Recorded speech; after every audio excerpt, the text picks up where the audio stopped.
Being able to update your status on Facebook or Twitter is getting easier, especially with more people updating from their phones. It's also easier to let everyone know exactly where you are with newer sites like Foursquare and Gowalla. Chris Baylor looks at the advantages and risks of having too much information out on social media sites. During the last 5 years, social media sites like Facebook and Twitter have taken off in popularity, attracting millions of users with the goal of keeping people in touch with family and friends.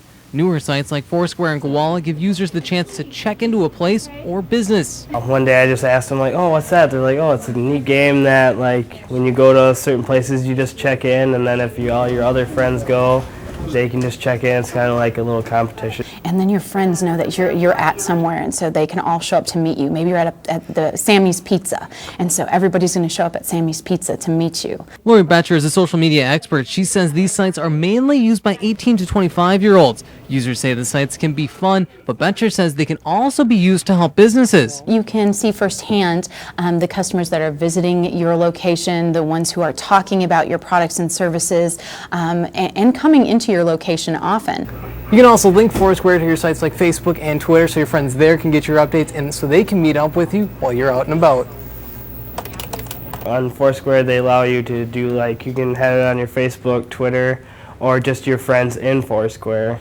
And I just allow my friends in Foursquare because it's basically just a competition between just the friends who I have on there.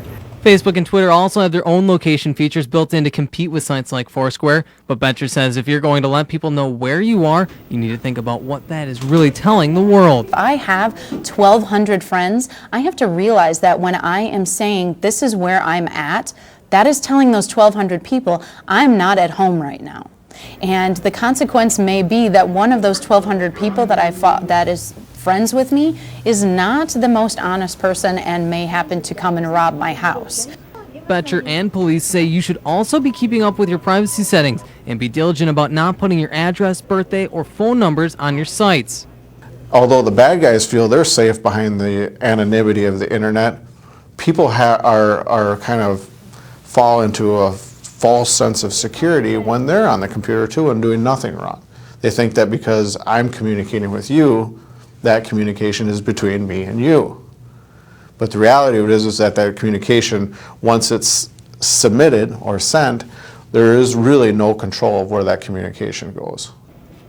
Chris Baylor, WEAU 13 News.